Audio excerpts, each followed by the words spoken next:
Talvez uma expressão que ela tenha um sentido mais amplo do que manifestações seriam lutas, né? As lutas pela água, porque como a gente falou do caso da Bolívia, né? O caso da Bolívia é uma série, é um ciclo de manifestações, né? São vários protestos durante um período longo de tempo, né? Então, a gente costuma usar a expressão luta quando a gente está falando a manifestação é mais o evento, né? O protesto é um evento. Teve um protesto. Quando você tem dezenas e um longo tempo, um ciclo longo de protestos, a gente fala de lutas sociais. E eu acho que talvez lutas sociais ou lutas pela água seja uma boa ideia também, né? As lutas pela água, enfim, alguma coisa assim. Beleza, vamos lá, vamos começar?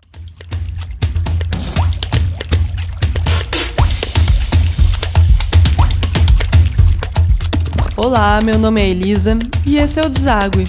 O mundo tem vivido diversos problemas ambientais, queimadas, mudanças climáticas, crises hídricas.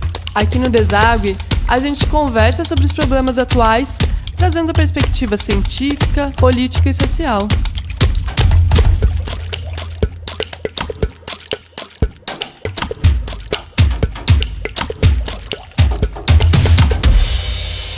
Hoje a gente vai desaguar sobre as lutas pela água. Não sei vocês, mas toda vez quando eu vejo que tá tendo uma manifestação em algum lugar, eu sempre tento olhar os dois lados, né? O que tá sendo pedido pela população, pela luta que está sendo trazida, e quais são os direitos que não foram concedidos, e se há uma coerência nisso. Mas e os conflitos que têm acontecido pela água? Será que existe alguma tendência, alguma relação com a guerra que aconteceu lá na Bolívia, que tiveram diversos mortos, com os conflitos que aconteceram, por exemplo, durante a crise hídrica em São Paulo? Faz sentido a gente fazer conflitos ou existe uma forma que a gente deveria evitar conflitos? E a pergunta que não quer calar, né? Se de fato água mole e pedra dura, tanto bate até que fura.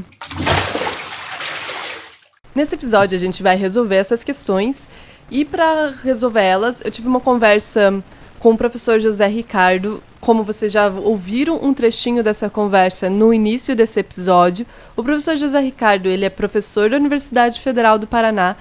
Ele trabalha com o Observatório de Conflitos, em que eles avaliam dinâmicas sociais, as dinâmicas de conflitos.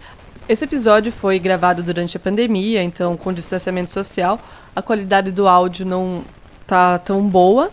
Peço um pouquinho de paciência para vocês. E quem vai começar a falar agora, que vocês vão ouvir, é o professor José Ricardo, explicando um pouco dessa questão da interpretação dos dados de ciências sociais.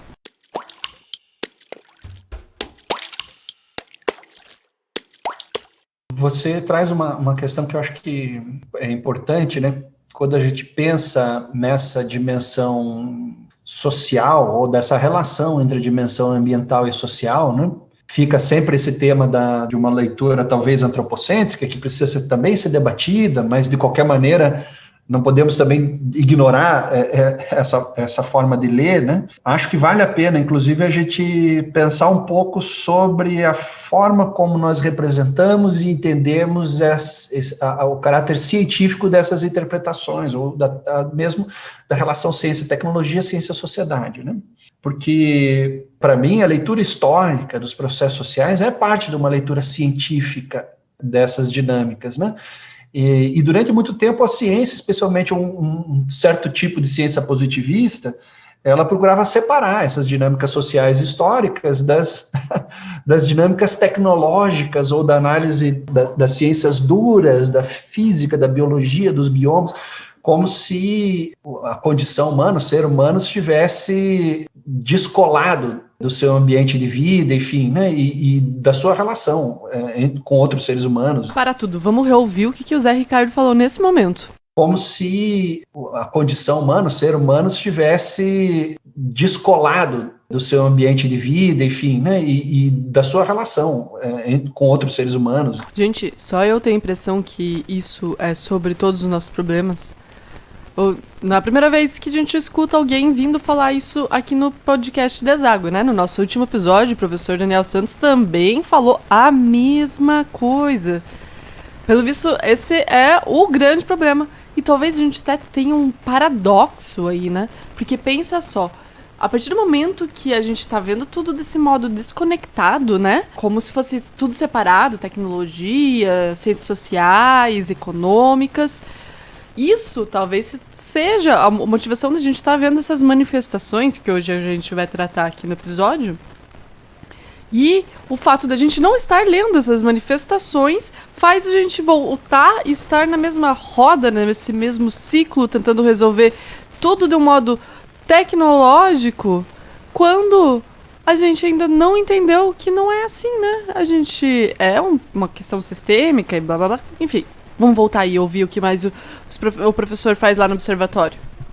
Então, esse trabalho que a gente faz do Observatório de Conflitos, uma das características é justamente essa, né? A gente faz uma leitura procurando compreender a dinâmica urbana, da produção do espaço urbano, produção do território metropolitano, as implicações disso em termos de políticas urbanas, políticas metropolitanas, em termos de planejamento urbano, mas nós fazemos essa leitura sem descolar da dinâmica dos processos sociais, das relações sociais, das relações de poder, das contradições que emergem, das limitações em termos de acesso à apropriação desses recursos, né? Porque isso também há uma ciência, a ciência sociológica, né? A ciência política, que vai nos ajudar a entender esses processos, a economia, né? Que vai nos ajudar a entender esses processos. E eu acho que o caso da Bolívia, mas não só, né? Digamos assim, a nossa percepção da expressão daquela situação vai se dar eventualmente porque aconteceu uma manifestação ou protesto, mas a compreensão daquela manifestação e protesto envolve tantos aspectos ambientais, da condição natural, da floresta, da infraestrutura, como você diz, né, que é essa infraestrutura natural, das ações humanas nesse processo, das condições econômicas e de apropriação, e das próprias condições geofísicas, muitas vezes também, né? Mas ela é fundamental. Me parece, pelo menos, né, a questão da água, ela não tem como ser dissociada de todas essas dinâmicas, né? Existe um grupo, por exemplo, que estuda barragens, a sociologia de barragens, existe um campo, né, alguns congressos aí sobre sociologia de barragens, porque isso envolve questões demográficas, envolve questões de controle do acesso à água, envolve questões de mudança das formas de vida das pessoas, porque você tem represamento, e isso significa, muitas vezes, modificação de ciclos. Então, esses processos eles precisam ser compreendidos à luz dessa complexidade, né? Dessa inter-relação entre as várias ciências, né? E me parece que uma grande contribuição, talvez, de um podcast como o Deságua é justamente tentar trazer essa articulação entre os aspectos da engenharia, os aspectos da sociedade, da economia, enfim, para a gente compreender a questão da água, do meio ambiente, dos recursos naturais, enfim.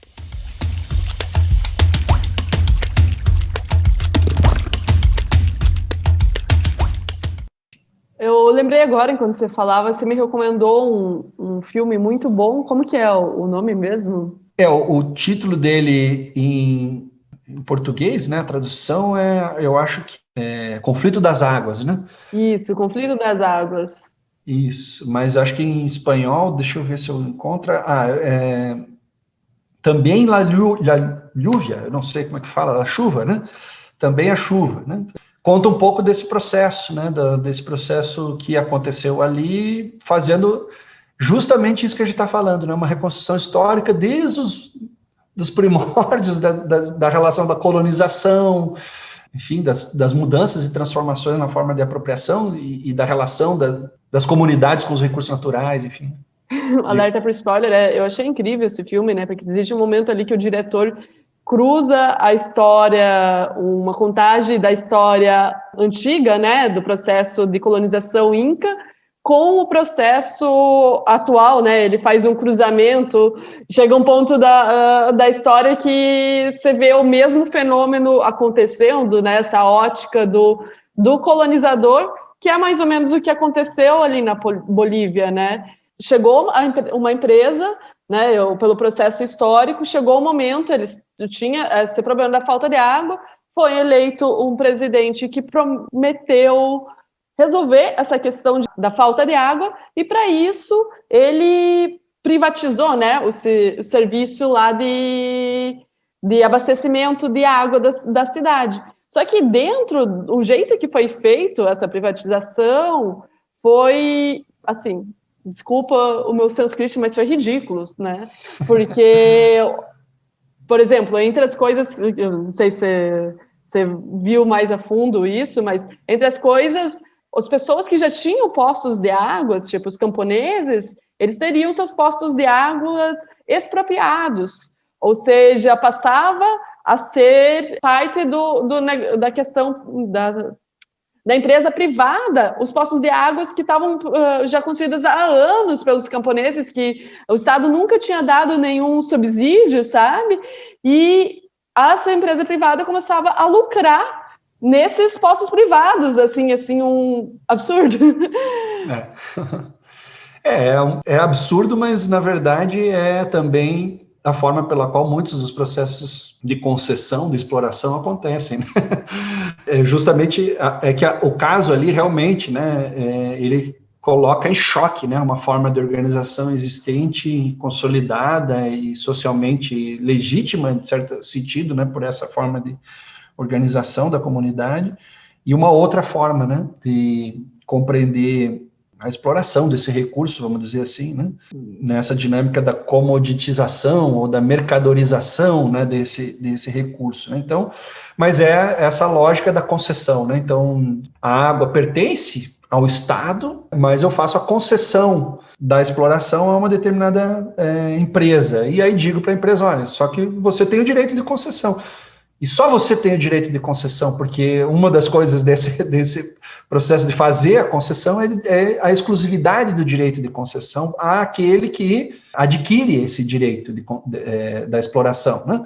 Portanto, todos os outros que vinham explorando antes pelas suas próprias condições para poder ter o abastecimento, o faziam, teoricamente, sem essa autorização, né? Não tinham concessão para isso. Mas, no entanto, tinham um direito consuetudinário, se a gente pode dizer assim, né, que é o direito construído por uma prática social, por uma experiência existente, enfim, né, e aí do costume, né, de fazer daquela maneira, né, e aí você diz assim, não, então esse direito não existe, tá cancelado, porque agora eu fiz uma concessão para aquela empresa, e aquela empresa tem direito exclusivo sobre essa exploração, todos os outros vão ter que pagar a ela, já que o direito dela é o direito de exclusividade, né? E isso criou aquela situação de conflito. Mas veja, o que tem, para além desse caso em particular, né? Me parece que um elemento muito relevante para o debate, né? Justamente um paradoxo que se coloca entre essa necessidade, que é uma necessidade humana, em parte, uma necessidade econômica, em outra parte, e não sei se a gente poderia usar necessidade nesse caso, mas enfim, um interesse econômico relacionado à exploração da água, dos recursos hídricos de forma mais ampla, né?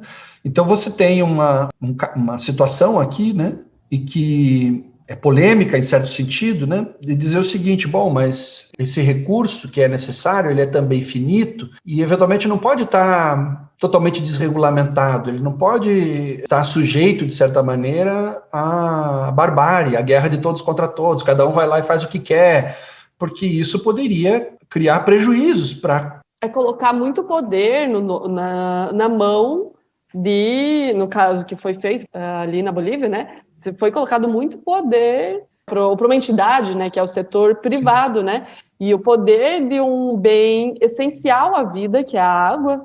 Até para fazer um parênteses ali, realmente houve esse abuso de poder quando eles assumiram lá, o aumento das tarifas de água subiram em 200%, uma média de 200% os estudos demonstram hoje, né? Então, esse também foi uma das coisas que promoveu essa manifestação. Como é que você espera que uma população carente, as populações consigam acompanhar essa mudança no valor. Porque... Acho que esse ponto, né, remete a um outro filme que a gente já tinha comentado, que é o The Corporation, né, um filme que fala sobre justamente a natureza das corporações, da constituição das pessoas jurídicas, né, a força motriz das corporações, que é o lucro, a acumulação de capital, né, o quanto que ela entra em contradição também com as garantias de direitos humanos, sociais, enfim, né, e esse é um caso bastante evidente em relação a isso, né?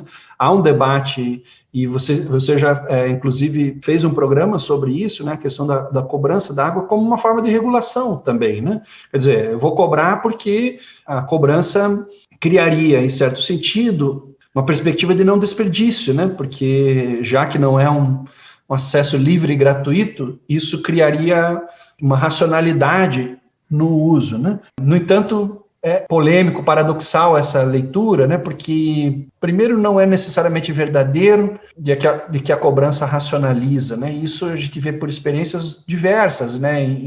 Na forma de uso, de consumo, de recursos, enfim, né?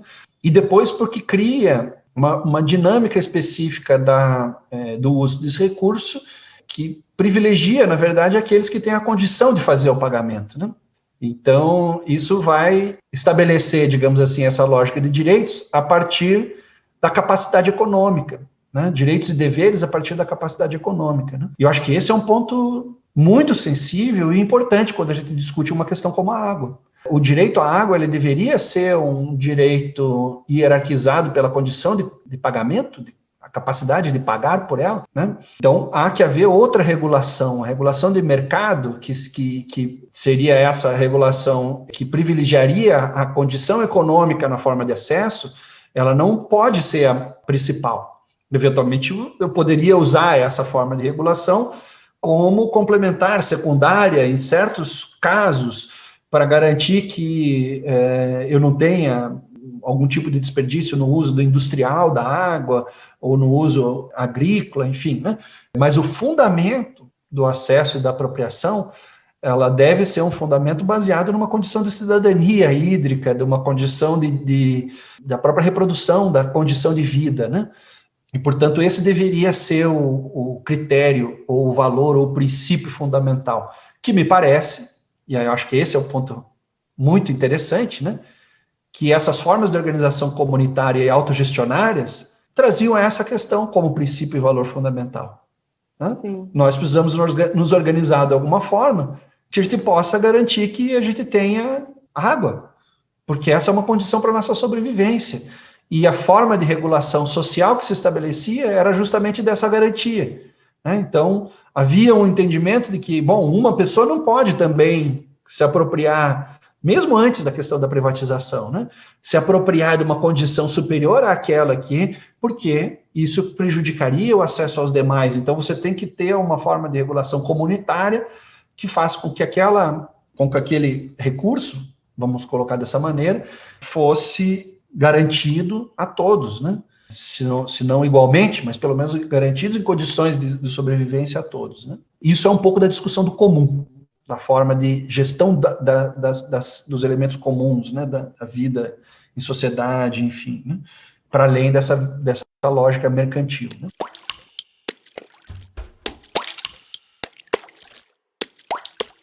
Mesmo as questões, voltando mais para a questão ambiental, né, uma das propostas que é bastante recorrente na leitura da forma de regulação da poluição, por exemplo, penalização econômica, né? Então, você multa, você cobra do poluidor, enfim, né? E isso vai constituir, no final das contas, a precificação desse dano, né? Mas, às vezes, o dano não tem preço, né? Não tem valor econômico, na verdade, aquele dano é irreversível, né? Numa série de aspectos, né? Mas, ao mesmo tempo, você parece que legitima o dano que é gerado em função do fato de que o poluidor, a ideia do poluidor pagador, né? Então ele pagou por isso, tá tudo bem. Tá resolvido. Mas isso, né, também cai naquilo que você até já mencionou, né? Que é uma lógica antropocêntrica no final das contas, né? Porque como é que você coloca um valor ali como se aquilo fosse resolver? Acho que um exemplo muito bom que eu até citei em um texto que eu publiquei essa semana, que é o que está acontecendo, por exemplo, exatamente agora aqui em Curitiba. Essa semana saiu uma notícia em que foi utilizado um avião, então eles usaram uma técnica para que chovesse exatamente em cima dos reservatórios. Beleza, a gente está numa situação emergencial, de crise, mas isso é um ótimo exemplo de uma lógica super antropocêntrica, porque ao a gente fazer chover, por exemplo, em cima dos reservatórios, a gente está deixando que chova em outras regiões que são importantes e que tem, por exemplo, em florestas, e que tem funções ecológicas para o meio ambiente, no qual nós também dependemos. Por mais que não seja imediatista a ação de gente, nossa dependência seja mais de longo prazo, existe uma dependência dessas outras relações, mas mesmo que a gente não tivesse dependência, porque a gente supor essa dependência é uma lógica antropocêntrica, no final das contas, né? O próprio meio ambiente ele tem relações entre si que não dependem da gente e que é importante, né? Que eles chamam que daí seria uma lógica mais ecocêntrica, assumir que o próprio meio ambiente tem o direito da sua própria existência e vai ter questões ambientais ali que não tem nenhum valor direto para os seres humanos. E por isso a gente teria o direito de destruir elas. Esse é outro problema, acho que da lógica mercantilista, que ao tentar a gente criar valor, tem coisas que não têm valor para o ser humano no final das contas. E por isso a gente deveria destruir? Deveria, né? Exatamente. Quer dizer, além de antropocêntrico, tem uma econocentrismo, né? Uma centralidade econômica e de valor e de produção de riqueza, né? Dentro de uma lógica capitalista de produção, enfim, né? Falando do antropocentrismo como uma coisa mais ampla e essa questão da centralidade econômica específica como uma forma desse antropocentrismo, né? Mas é como você falou, né? Na verdade, a gente tem que entender que a gente compartilha um mundo, né? O mundo não é nosso objeto, não está a nos servir, né? Nós compartilhamos com outros seres, e eu acho que essa percepção ela é muito incomum e rara, na verdade, nas formas de interpretação, inclusive científicas, né? Sempre tratando a natureza como um objeto da ação humana, né? Não deixa de ser um objeto da ação humana, mas também precisamos compreender de outra maneira, né? Para justamente entender a nossa intervenção no mundo, né? A nossa forma de agir no mundo.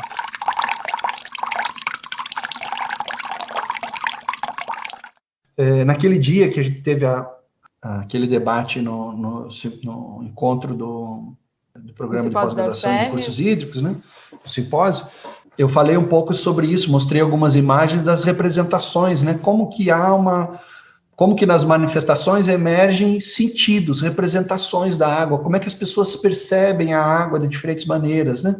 Então, quando chove muito, como é que a água é percebida? Numa situação de enchente, né, a água é percebida como um elemento que provoca um dano, né? E esse dano é atribuído à água, e não às transformações que por que provocou um dano. Agora teve o caso em Minas Gerais, né, de uma enchente que praticamente destruiu uma avenida no centro da cidade, né? Arrancou todo o asfalto, enfim. E aí você vê as representações, a água arrancou o asfalto. Não, a água sempre esteve ali, muito antes do asfalto. Na verdade, a forma pela qual nós modificamos aquele ambiente, aquele espaço, e a forma como nós nos relacionamos, porque observando, né, a imagem do asfalto destruído, você vai ver também que o rio está canalizado naquela área, que a velocidade da água foi modificada por uma ação humana, né?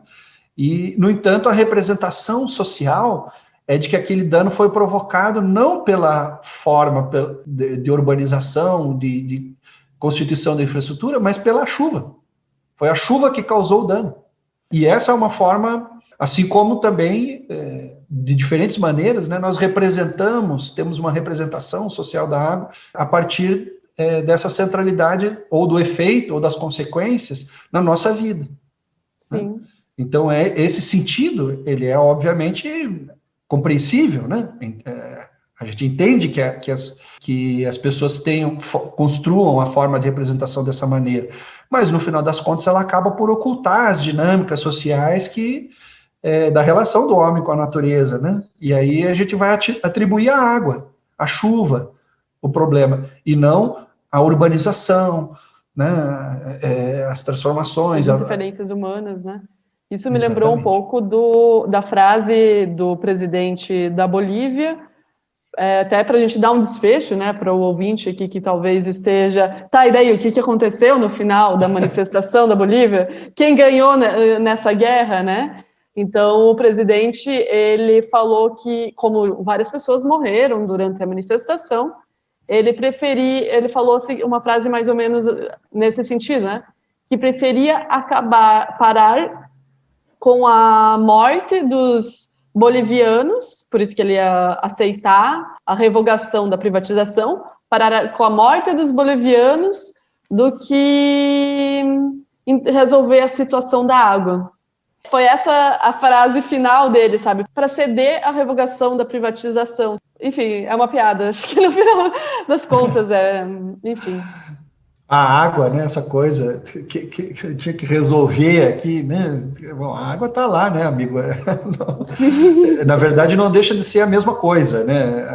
A morte e a vida dos bolivianos e a água. Dependência da água. O problema da água tem que ser resolvido.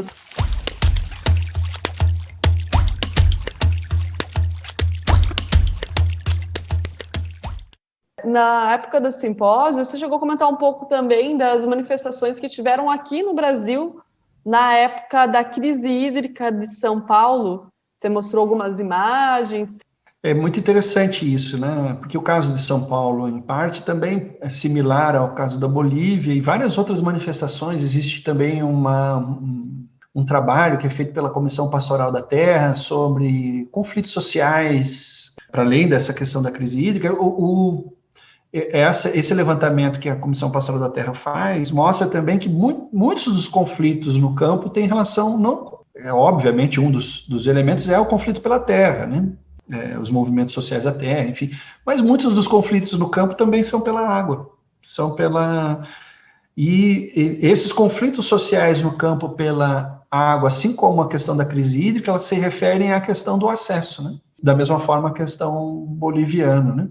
Então, esse é um elemento muito importante que está na origem das contradições, ou que é parte das contradições, e está na origem das manifestações, dos protestos. É a condição, ou as dinâmicas, ou os processos, ou a forma de regulação e também da forma de apropriação da água que implica no acesso a esse bem comum, vamos dizer assim, né? Vou parar de usar recurso, porque eu estava sempre usando o recurso entre aspas, né?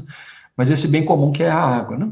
Então, no caso de São Paulo, as manifestações, elas também evidenciaram isso, né? Ali, no caso em particular, houve politicamente um esforço muito grande do governo do estado na época em atribuir o problema da crise hídrica às condições naturais, né? De novo, a dizer assim, não, mas é que não chove, né? A gente não pode simplesmente dizer que isso não tem nada a ver, porque não choveu, isso é um fato. Mas a condição mesmo de exploração desse recurso na forma como ela é constituída, né, supõe, especialmente do ponto de vista da companhia de abastecimento, que eu tenho que fornecer água para poder cobrar pelo fornecimento, né? Essa é uma condição de sustentabilidade econômica no capitalismo daquela empresa. Então, ela tem que vender água. Ou melhor, ela tem que vender não a água, porque ela não vende a água, ela vende o serviço de abastecimento, né? Ela tem que fornecer a água. Ela tem que vender o fornecimento de água. A própria regulação, nesse caso, ela vai criar, a restrição do acesso vai criar, por consequência, uma menor venda ou um menor fornecimento. Então, dado uma condição pluviométrica que foi se sucedendo, não aconteceu de uma hora para outra, o reservatório não chegou à condição que estava em um mês, né? Isso se deu durante um longo período, uma série de procedimentos anteriores poderia ser estabelecido, né? Só deixa eu fazer um parênteses aí que você estava falando da precipitação. Eu gosto muito de chamar isso do marketing ambiental, usado de um modo malicioso pelo mercado, pelo Estado, para justificar o que acontece em São Paulo, é um processo também histórico, como o da Bolívia, que que também coincide com questão de uso e ocupação do solo, que foi feito de um modo muito irregular, ocupação dos morros, onde ficam as nascentes dos rios. Então, isso começa a gerar... se você ocupa as áreas de nascentes dos rios e desmata, você vai ter menos chuva. Então, a gente parou, não teve chuva, como se a gente não estivesse interferindo sobre o ciclo hidrológico também. O jeito que a gente tem ocupado os solos e agido com o meio ambiente é uma culpa nossa, não é um fenômeno isento, né? Inclusive, a tendência é a gente vivenciar cada vez mais crises hídricas devido às mudanças climáticas. A tendência é que nos próximos anos a gente vai ver São Paulo ter mais uma crise hídrica. E a culpa é nossa, né? Tipo, e é isso também que aconteceu em São Paulo, né? Fica nessa lógica de como, não teve chuvas, como se não fosse um problema que o Estado poderia ter resolvido, sabe? Os humanos, na verdade, não só o Estado, né? A sociedade poderia ter se organizado, né? Sim, é muito mais fácil culpar São Pedro. Ele não pode se defender, né? Ele não pode vir aqui nos responder, então é mais fácil, né, culpar São Pedro. Quando a gente vê as manifestações, a sociedade percebe, por mais que esse discurso oficial tenha tentado atribuir à condição natural a escassez e a crise hídrica em São Paulo, né, a sociedade percebe isso e denuncia isso nas manifestações, né? Então a gente vê, na maior parte das manifestações, os cartazes, as palavras de ordem, elas colocam em questão o lucro da Sabesp, privatização da água, como elemento central na crise hídrica, né? Essa ideia de uma oposição, e aí voltamos à questão da representação, né? Nas manifestações ficou muito evidente, muito forte, uma ideia de oposição entre a água como um bem comum fundamental à vida e o lucro da companhia de abastecimento. Essa oposição ficou forte na representação da crise hídrica, né? Isso também vai acontecer em várias outras manifestações. Eu diria que um dos elementos fundamentais que a gente percebe nos conflitos pela água é esse, né?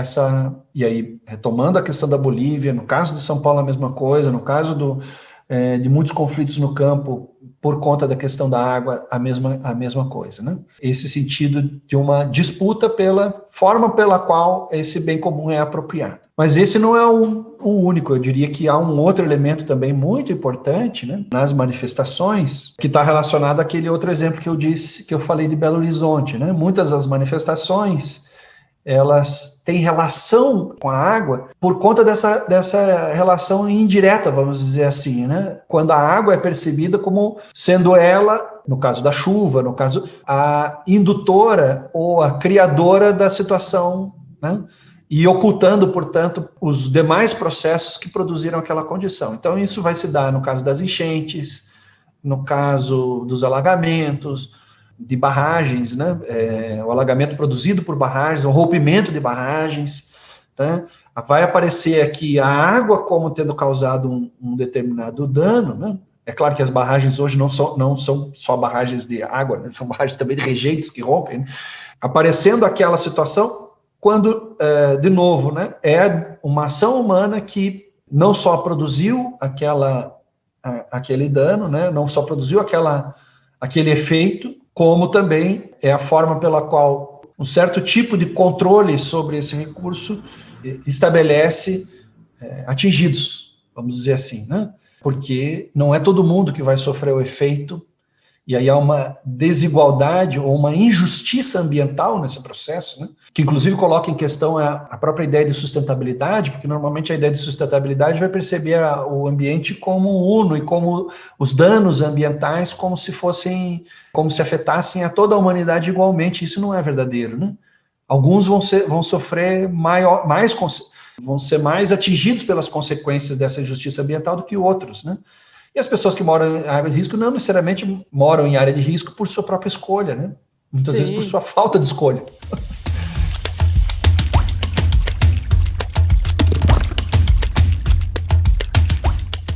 Então, eu diria assim que as manifestações, ela, em grande medida, não pode restringir a essas duas, mas a gente poderia dizer que esses dois elementos resumem, vamos dizer assim, uma boa parte, né, ou representam uma boa parte dos conflitos, né? As disputas pela apropriação, pelo acesso, pelo uso do bem comum à água, e as disputas relativas às consequências das ações humanas no ciclo, e eu posso usar uma outra expressão, no circuito da água, por onde ela passa, como ela passa, que gera consequências em termos de urbanização.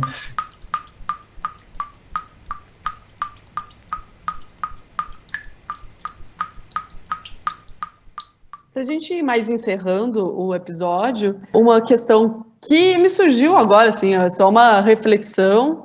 A gente está vivenciando uma crise hídrica agora em Curitiba, né? E que muito se assemelha à crise hídrica de São Paulo.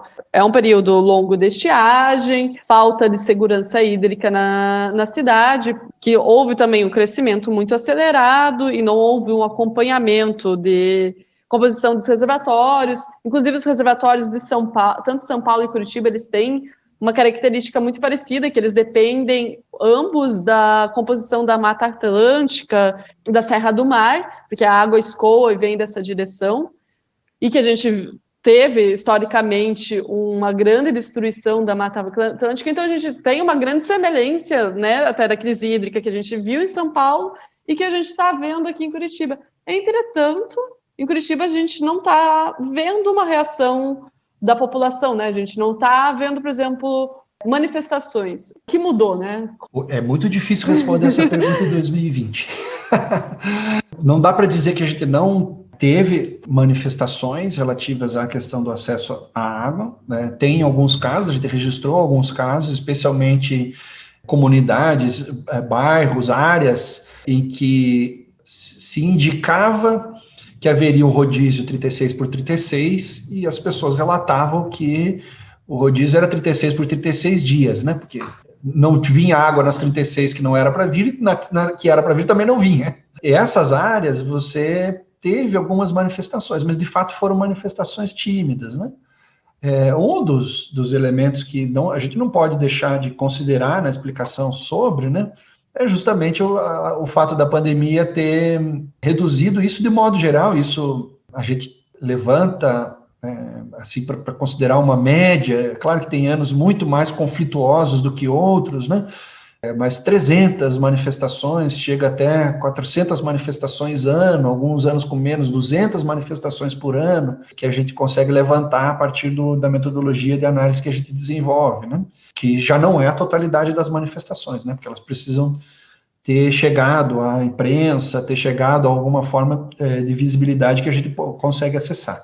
E nem todas acontece isso, né? E esse ano, 2020, a gente teve uma redução nesse número, né? Daí não é só a questão da água, né? As manifestações, elas foram reduzidas, muitas das manifestações mudaram de natureza, passaram a ser manifestações pela internet, então me parece que uma das questões tem relação com isso, né? Houve uma mudança na forma de organização política da sociedade nesse período pandêmico, né? Aquilo que era comum das pessoas se reunirem para fazer uma manifestação em praça pública, não aconteceu da mesma maneira, né? Agora, pode haver outros aspectos e aí muito, como eu disse, muito difícil explicar, né? Nesse caso em particular, muito difícil explicar, de diferenças mesmo políticas, da forma da legitimidade do governo do estado de São Paulo em relação à sociedade paulista naquele momento, e, portanto, uma predisposição maior a manifestações. Talvez isso seja diferente que em Curitiba, né? A percepção que o povo paranaense tem do governo estadual, enfim, esses outros aspectos também operam. Mas, como a gente não está numa condição similar à de São Paulo, em função dessas restrições à aglomeração, eu tenho muita dificuldade de responder de uma forma objetiva por que nós não tivemos manifestações, né? Não tivemos, não. Por que nós não tivemos manifestações tão intensas como aquelas que aconteceram em São Paulo?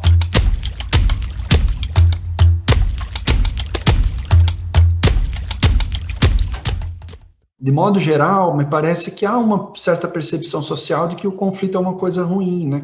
Que quando tem um conflito, é alguma coisa que a gente deveria evitar, que a gente não deveria. Existe muita ideia da expressão mitigação de conflitos, né? Quer dizer, você evitar que ele aconteça ou evitar que... E muitas vezes os conflitos são uma forma positiva pela qual a sociedade se transforma, né? É justamente ali que a gente pode ler as contradições, as diferenças, as injustiças que estão sendo produzidas e que devem ser objeto da nossa atenção, né? Então, tem essa dimensão positiva do conflito. O conflito expressa as angústias, as ansiedades, as necessidades da sociedade, né? Acompanhar, observar as manifestações pode ser para nós um recurso importante de entender também como que a gente deve pensar as contradições sociais e como que a gente deve não superar o conflito, mas as contradições, né?